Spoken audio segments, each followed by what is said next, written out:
Hello and welcome to Insight. In this show today, we are going to talk about the attacks on African nationals in India. 6 Africans were attacked in Delhi last week, following which 5 accused were arrested. African diplomats have urged the Indian government to ensure the safety of their nationals living in the country. A few days ago, a Congolese national was killed in a similar brawl. The police has dismissed the recent spate of attacks targeting Africans as racially motivated, insisting that the violent crimes were isolated incidents and not racist in nature. Though this isn't the first time an African national has been attacked in India. In February, a 21-year-old Tanzanian woman was allegedly stripped and beaten up by a mob in Bengaluru after a Sudanese man ran over a local. A few months before that, 3 African men were beaten up by a mob in New Delhi after they objected to locals taking their pictures. In January last year, Minister of the Delhi government even raided a neighborhood inhabited by African nationals, alleging that they were peddling drugs and ran a prostitution ring. All this raises serious questions about safety of Africans in India. Is there indeed a climate of fear and insecurity, as the Africans call it? Is there a problem in our handling of such cases? And how do these incidents impact India-Africa ties? We discuss it all in Insight today.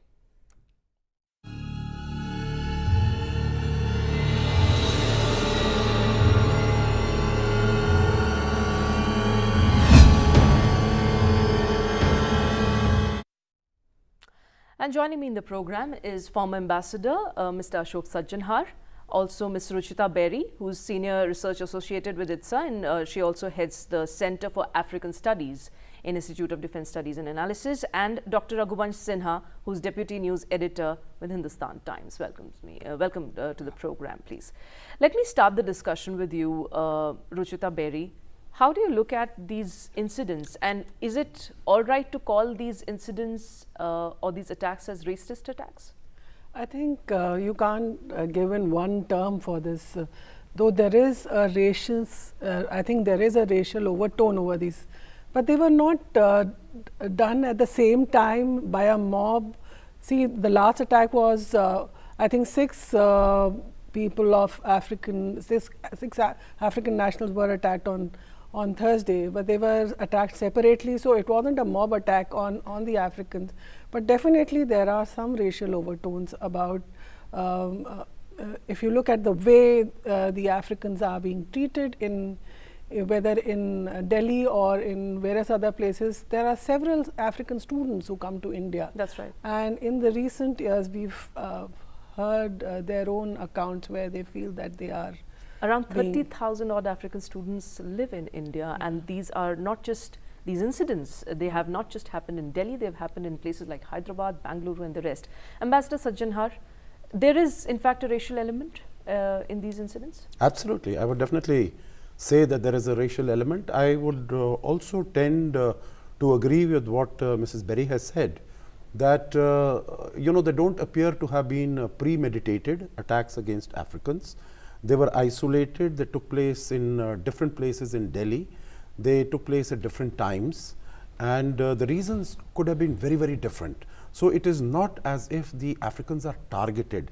That having been said, there is definitely a racial overtone, a racial element, and I would say even if there wasn't, if the Africans feel so, I think it behoves upon us, upon India, upon the Indian government, upon the Indian society, upon the Indian establishment, to do everything that is possible to make them feel at home and to make them feel comfortable, because I think it's a violation of human rights. Absolutely. Dr. Sinha, how do you look at the responses that has come from the political class? Especially, we've heard the External Affairs Minister, the Home Minister, their frequent tweeting, and the fact that they had been coordinating with all the law enforcement agencies. But the fact that VK Singh's statement, General VK Singh's statement also comes at the same time, where he says that this is probably a minor scuffle. There was no such major thing that should be made out of this. And he also blamed the media of overplaying it. What do you think is the indication here? Is there a media hype around this? The government has moved very fast. If you look at the past incident, this time the government has moved very fast. Whether it is the External Affairs Minister, Sushma Swaraj, or even the Home Minister, they have all directed the police commissioners to take strict action. A number of people have been arrested. and I feel that the government is very much aware of the repercussion of these kind of incident in this very globalized world that we are living in the social media. You know, the news travels across the world, and its repercussions are we saw in Congo attacks on Indian shopkeepers and all that kind of thing. So I think the government has done its bit, though there are various other steps which should be also undertaken. But I would say that several times when these incidents do take place, I think the media do go overboard sometime. We need to do very deep investigation. Sometimes these are incidents when they are local factors. Say if you look at what has happened into that boy who has been killed, 29-year-old man Oliver. Now, it's a scuffle over auto. Firing an auto, that's right. Of course, there is, as my panelist said, there is an racial overtone, but it's a scuffle. It's not some kind of a mob attack targeting only that particular person. It happened in the heat of the moment, and these things are happening because we have large number of African students, African national in the country. So in every incident, we cannot say that it is only racist. But there must be an inacceptance within the society around these people. You see, if you look at our own society, we are by nature discriminatory. We look at black people with a different kind of outlook. We look at people from South India, the dark people. So there is a racist overtone to these kind of. And interestingly, this happens vis-a-vis Africa. We have had such ties with Africa. In fact, the past of India-Africa is also connected somehow to this entire tone of racism. How do you look at that, Ruchita Berry? And do you see that this is very much inherent in us too, the whole color bias towards us? I think first of all, I like to comment on this whole, one more thing about this attack is that within India we've had this tradition of welcoming all guests in our society. That's true. We say Atithi Deva Bhava, we treat guests as gods. But then these incidents are happening. So there needs to be some kind of sensitization within our society at the civil society level. Government is doing its own bit, but at the civil society level, there should be some way to deal with these issues. We can't just leave it to the government in terms of dealing with it. But in terms of the second issue which you raised was India's ties with Africa. They are, the historical. We've been trading with Africa. We've been in touch with African countries from the 1st century AD onwards. We have a strong cultural and social ties, political ties. Yeah. And in terms of political ties, the last India-Africa Forum Summit that was held in October. We'll talk about that, but let's just focus on this aspect of racism. Let's just focus on that. The fact that, Africa, what Africa has gone through, India has been witness to it. India was there with India Africa. was against the apartheid in South Africa. It was the first country to raise this issue in the United Nations. So India has been very much there with the Africans against their own struggle against colonialism, against racism. So unfortunately, that we Indians are behaving in such a manner within our own country. Yeah, and there is indeed, Ambassador Sajjanhar, how do you look at the impact on that image of India? Because after all, we are seriously seen as a country which is very peaceful, and where people who are affected with violence or such stories would like to seek some sort of, a protection from India. So does it really deny our image, and does it really pose a greater challenge for us globally on the image that India has? Indeed it does. I think it is very embarrassing for India. The image is dented, the image is frayed at the edges because of incidents like this, and I think we really need to be more aware and take more action, not only for these reasons, because after all now today India is emerging as a global power.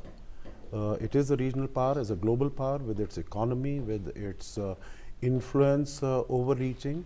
So incidents like these of course don't do us any credit at all, and they are looked upon very negatively by the international community, and those who are not particularly friendly with India, they will use these incidents. Like to exploit these If I may just add one more aspect, I think Indians, we complain when we are treated in this manner in other countries. You would recall that just a few years ago, what was happening as far as Indian students were concerned in Australia. That's right. And that had those memories are just fresh in very everyone's mind. fresh. That's true. And the media was up in arms, the political class was up in arms, the civil society was up in arms. And similarly, when you have incidents of this nature, when Indians are targeted, whether it is in the United States or it is in UK, Europe, Canada, etc., then of course it hurts, it hits us where it really hurts That's right. us. That's right. So I think we And need it punctures our credibility to fight our cases in these countries. Because Absolutely. let's look at the responses that the international media also, you know, it generates, because the international media is really picking up this story. Absolutely. You see it everywhere. Absolutely. So I think when at one level, when it happens to us, we are, you know, we take a very holy attitude, a very moralistic attitude, and when it is happening in our own backyard, I think we need to take the same attitude. We need to, as has been mentioned, you know, sensitize at different levels, not only government, society, but I would say in terms of education in schools, in colleges, at every level we really need to go out. And also, as was mentioned, not only we have had so many incidents, our own citizens from the northeast coming here. We've had such incidents in Delhi also. When in northeast, in terms of the manner they are referred, the pejorative terms in which they are addressed and they are spoken about. So I think there is a great need as we are expanding education. I think this is a focus that we need to. We are certainly looking at a larger malaise here, but you know, Dr. Sinha, how do you look at the handling of these cases by the law enforcement agencies, the police, which is the first, you know, the first front where any of the aggrieved parties would like to go and seek justice to? I think the police also needs to be sensitized. You know, actually, the African national students would only go to the police when they feel very comfortable. And so the police needs to be sensitized, and this will only come when the top level, you know, spreads the message that these kind of attacks. But had there been examples of the same, the police being a little, you know, let's say approachable for these people, or, you know, police proactiveness? If you have to just check the incidents in the past, are there examples of that evident? Well, I don't see too many examples, you know, where the police has been very proactive in trying to, you know, intervene in these kind of things. I think unless the political leadership at the top sends a very strong message that these things are very unacceptable and we will not tolerate it, then only it will go down the line. Otherwise, police is, you know, they will treat your case and my case and others' case similarly. So, in your understanding, has the political class not been able to articulate it? I think there is a lot of space needs to be covered. I think we need to sensitize, as one of my panelists said, these things needs to begin at the school, college level, because, you know, large number of these African nationals, they are in colleges and universities, and they are across India. And you can well imagine, if this is the case in Delhi, in the heart of the capital, in Vasant Kunj, then what about, you know, in other cities like Pune or Hyderabad or even Allahabad, where large number of these African students are there?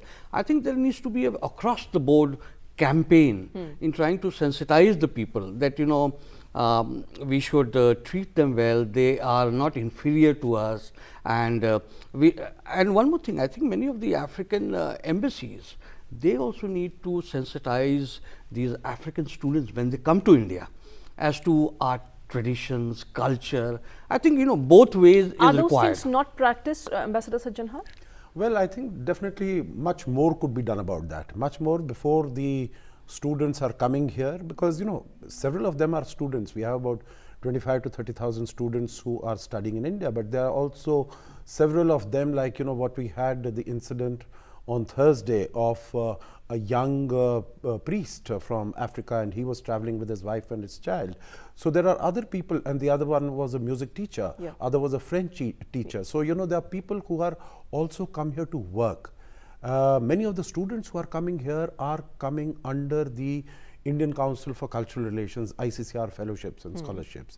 So I think there it needs to be done. It is done, of course, even at the embassies, different countries, before they are coming, they are told about this. But I think definitely there is a need for much more, as has been reported today.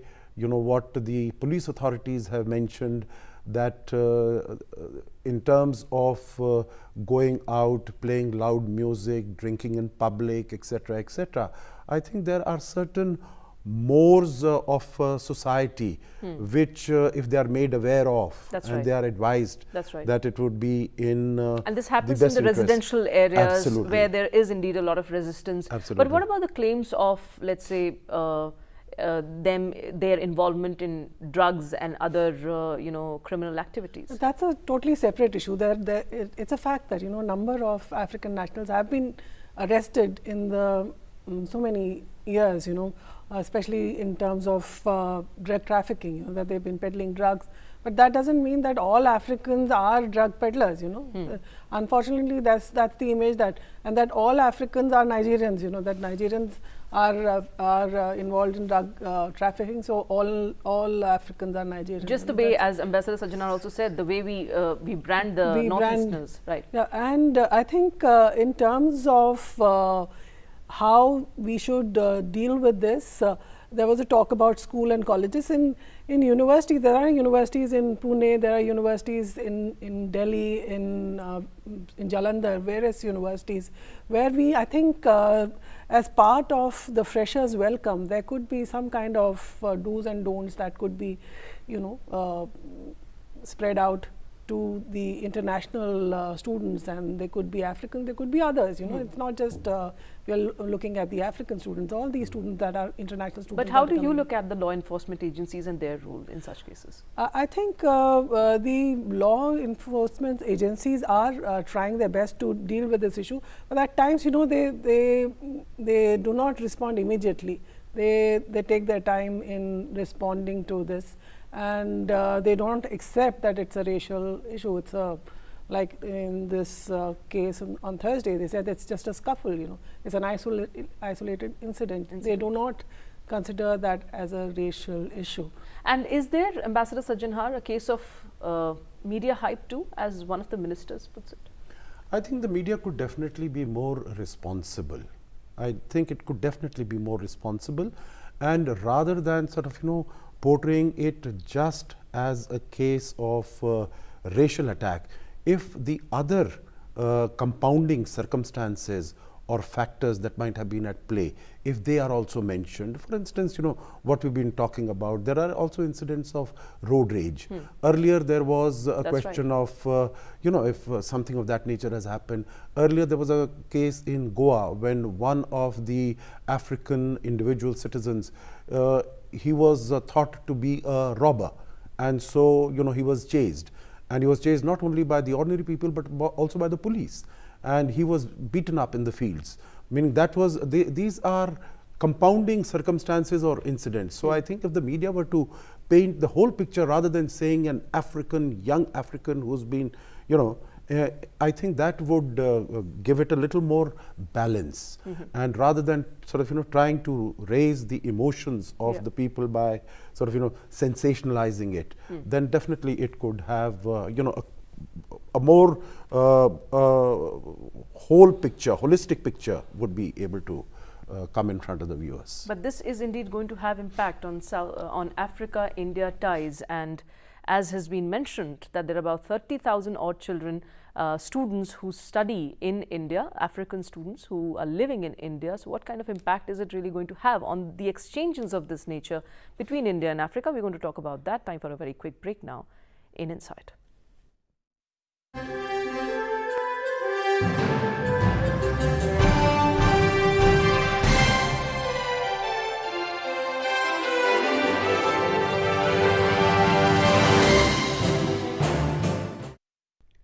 Welcome back in Insight. Today we are talking about the attacks on African nationals.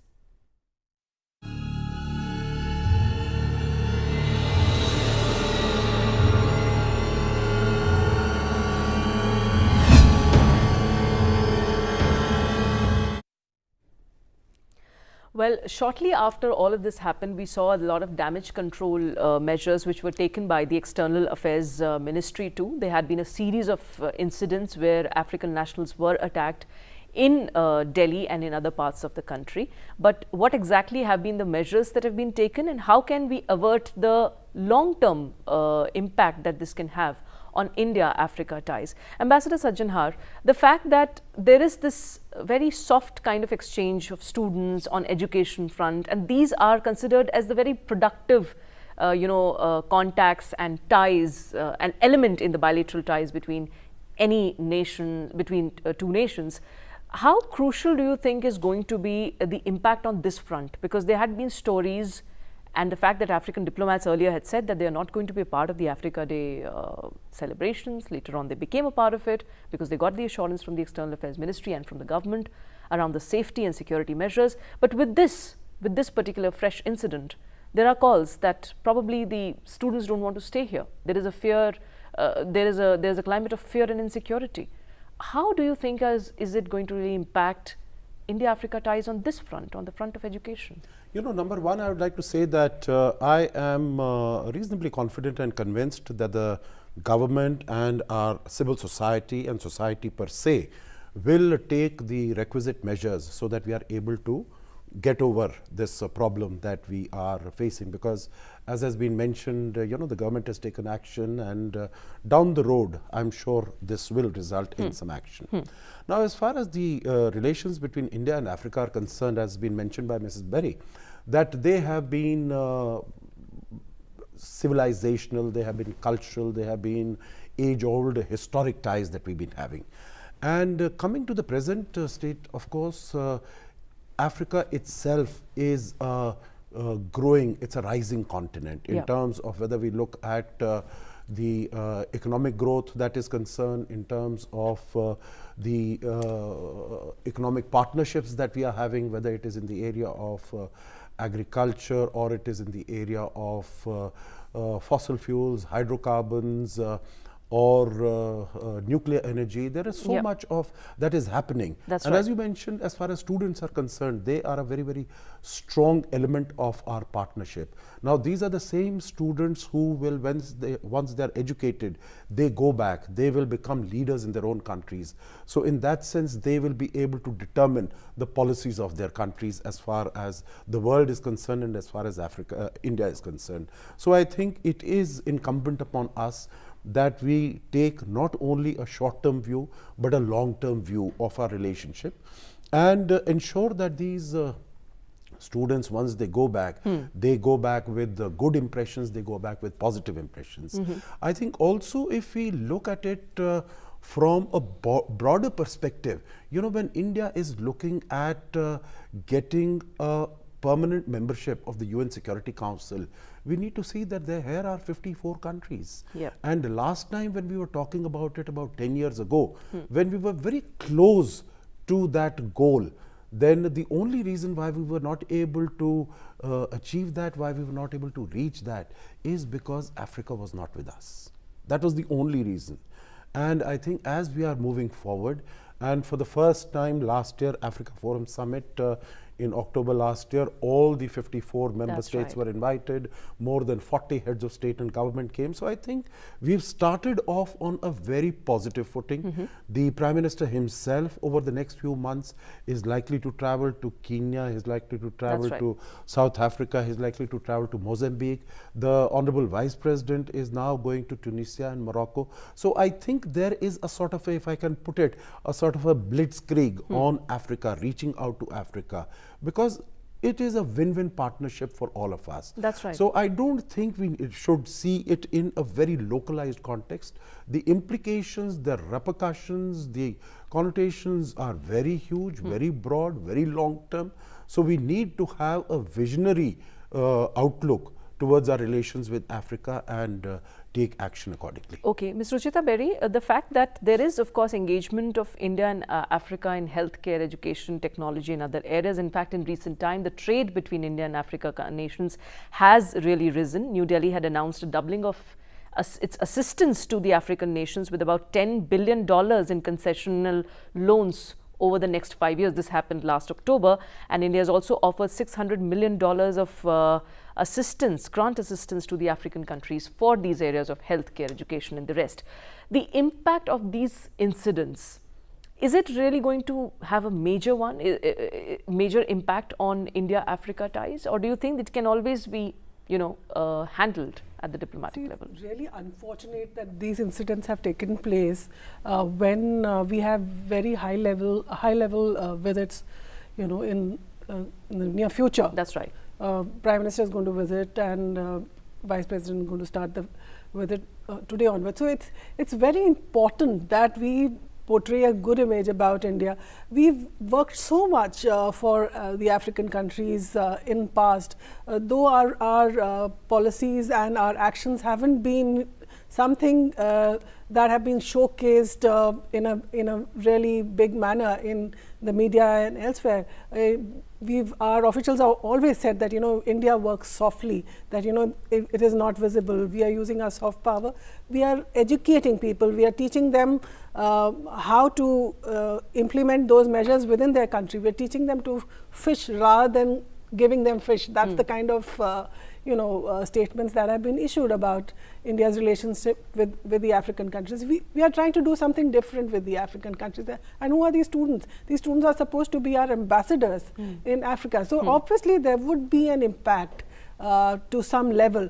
So I think therefore it's very important that the government takes steps to limit the damage, so to say, on the relationship, and that could be by fast tracking the justice mechanism by all the leaders, whether it's the External Affairs Minister, whether it's the Chief Minister of Delhi or various states, wherever such incident, condemning these acts. And I think even the Prime Minister has been talking to us, to people in India and abroad through the Man Ki Baat. He can use that platform to sensitize the larger public about these matters. And so Africa does matter to India. Our ties with them are increasing. They are important in terms of our global image. If we are going to join hands globally and want to project ourselves as a big leader, then I think Africans are important, because numbers do matter. 54 countries in Africa would, if they join hands with us, if they partner with us in various issues. We are discussing coming together on various issues which matter the countries from the south. That's right. Where Africa, India, countries from South America and other developing countries in Asia are together. So I think in that sense, it is important that India maintains these good relations with African countries, and people are the crux of the matter. How do we treat the African people? So there should be more sensitization about the problems that the Africans are facing here. They should, the local people should be made aware of the issues related to the Africans. There should be steps taken at various levels.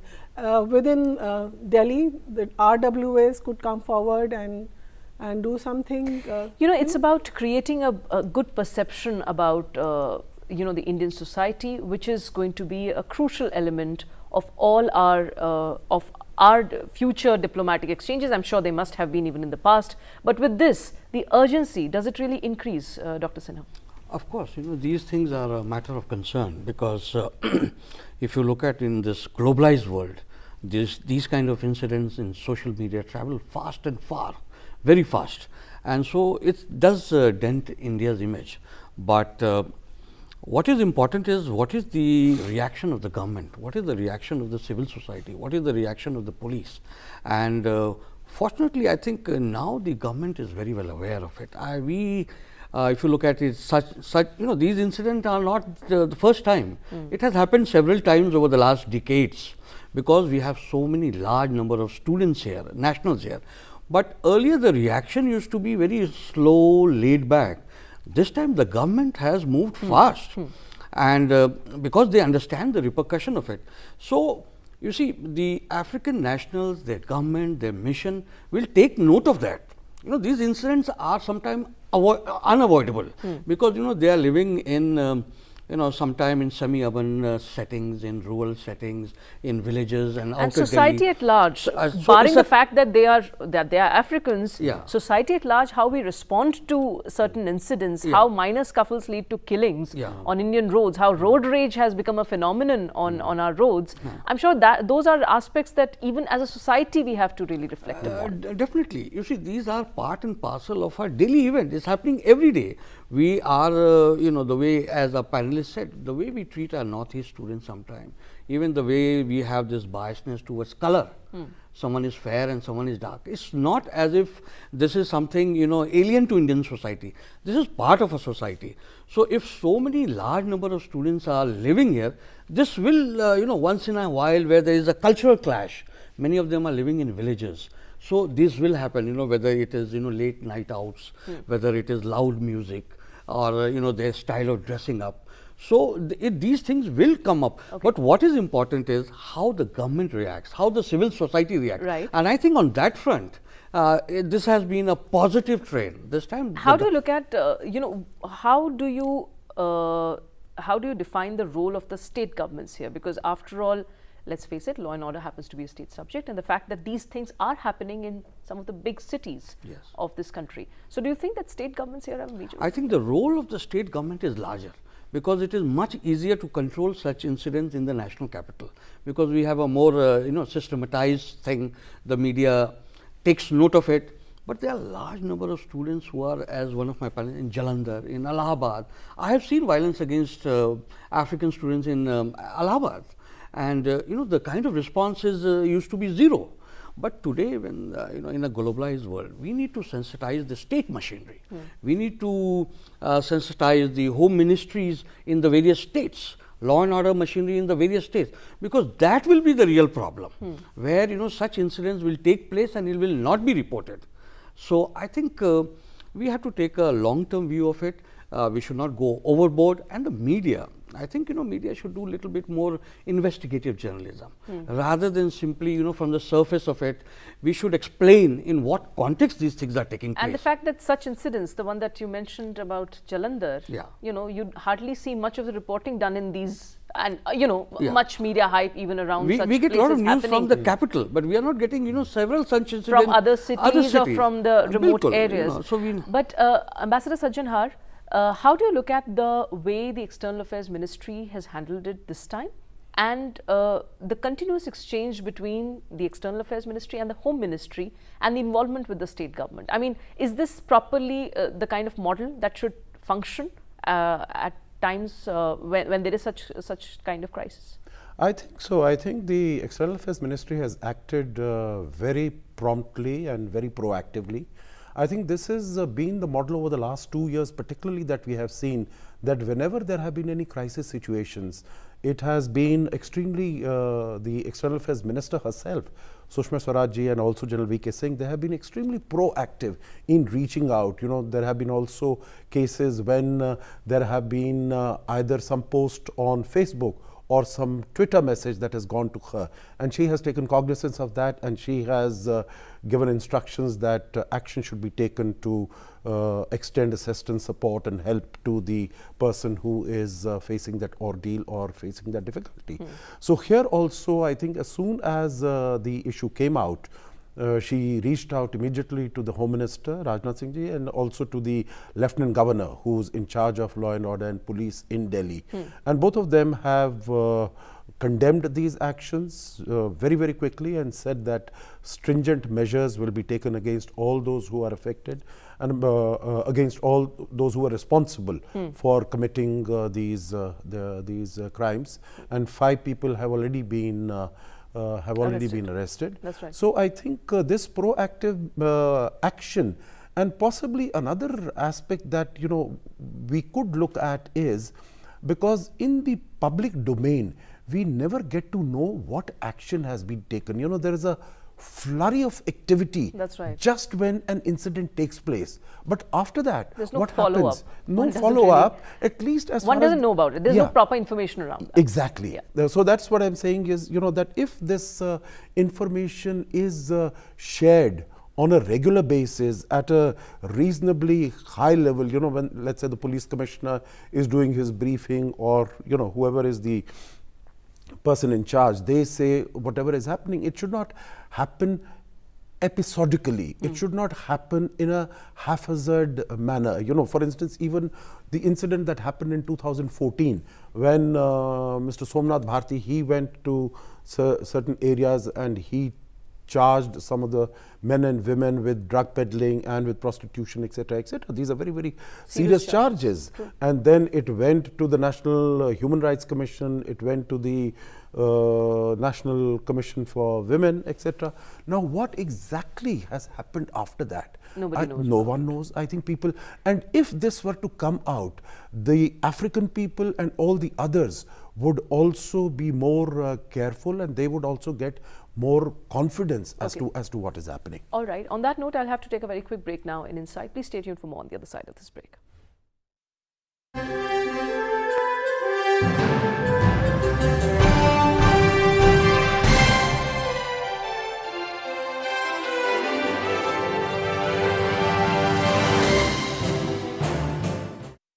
Welcome back. In Insight today, a discussion on the attacks on African nationals.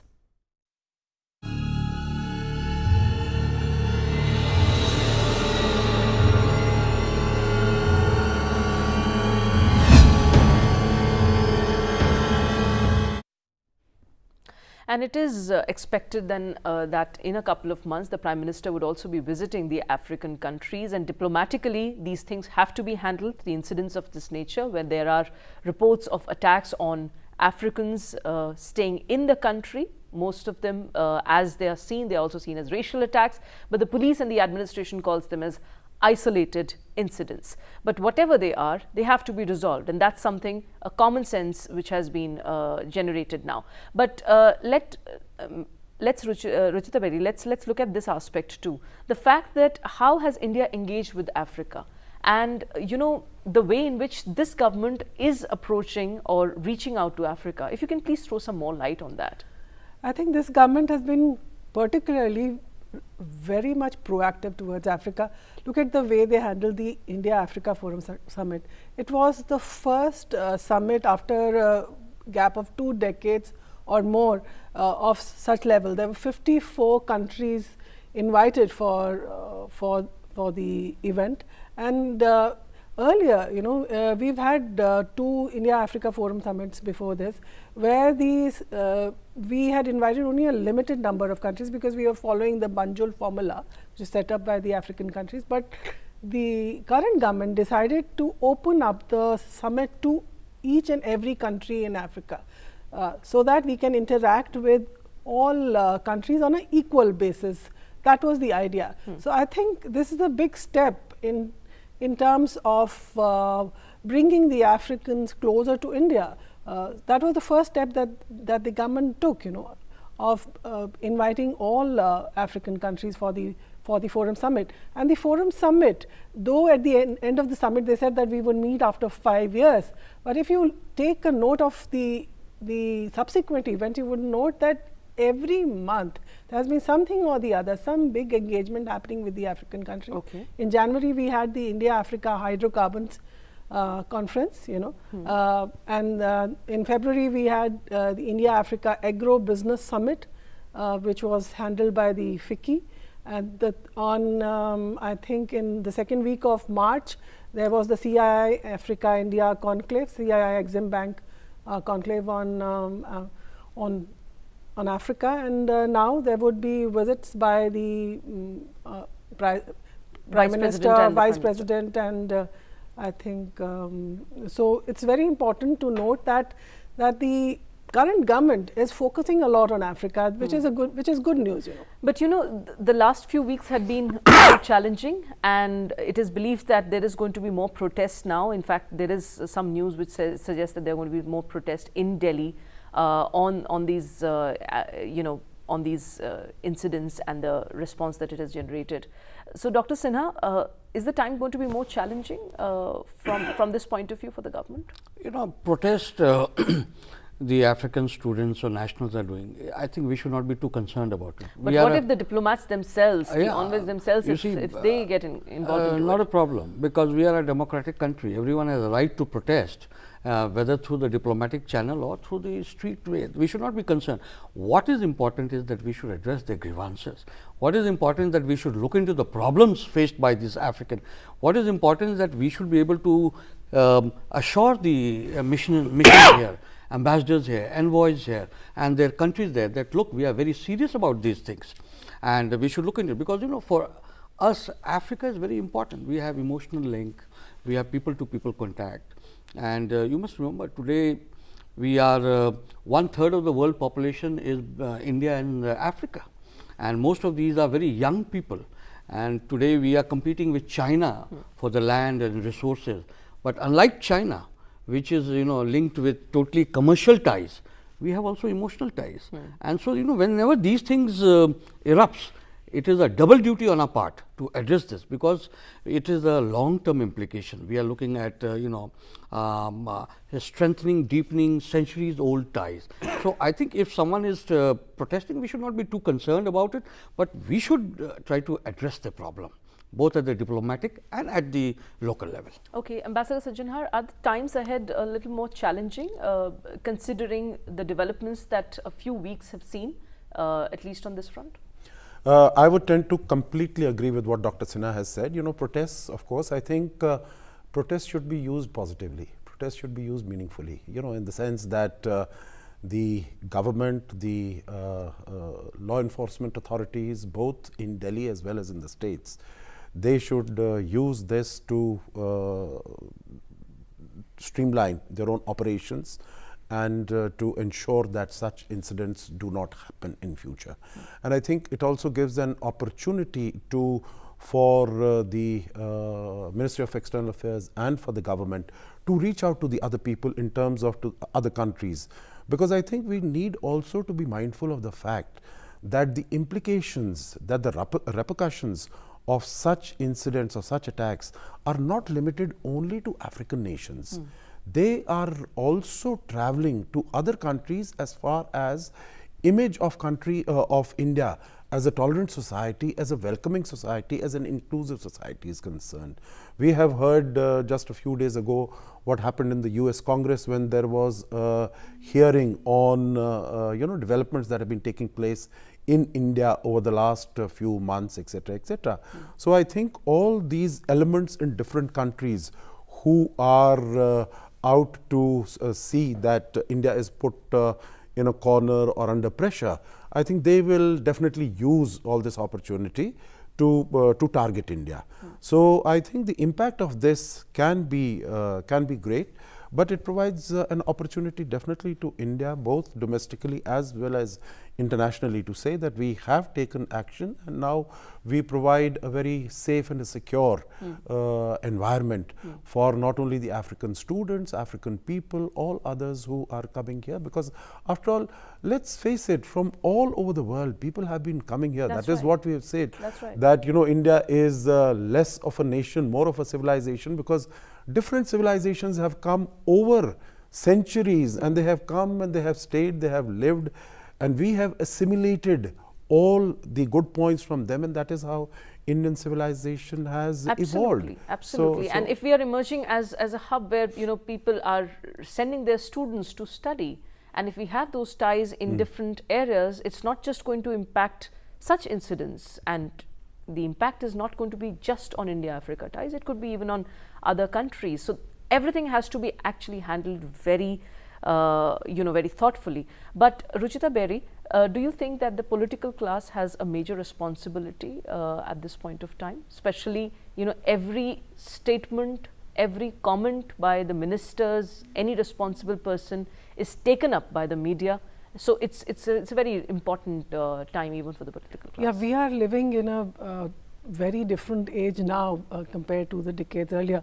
We're living in an electronic age where the comments made are immediately transmitted globally. Yeah. So the response by the political leadership should be really measured, because it's going to impact on not just India's relations with Africa, but also on our relations with the entire world. The image of India is is going to be portrayed through their statements. So they have to be very careful in the statements that they are making. It is really glad to note that in this incident, the most of our leadership, responded immediately. The foreign minister tweeted immediately about this issue. Rajnath Singh, the home minister, also was pretty vocal about condemning this incident, and similarly, the Lieutenant Governor of Delhi also made statements. So I think these statements have to be made in a manner that the African students who are coming to India are, they are reassured that they would be welcomed in India, that they would be safe in India, and that they will not face any violence against them in future. That's the reassurance that the Indian political leadership needs to give to all the students, whether it's from Africa or elsewhere coming to India. Okay, Dr. Sinha. I think these incidents provide lessons for every one of us. It provides a lesson for the political leadership, and I think they have started well by trying to respond immediately to these things. It also provides a kind of lesson to the police. I think they must not wait for the political leadership to direct them to take action. They must be very proactive.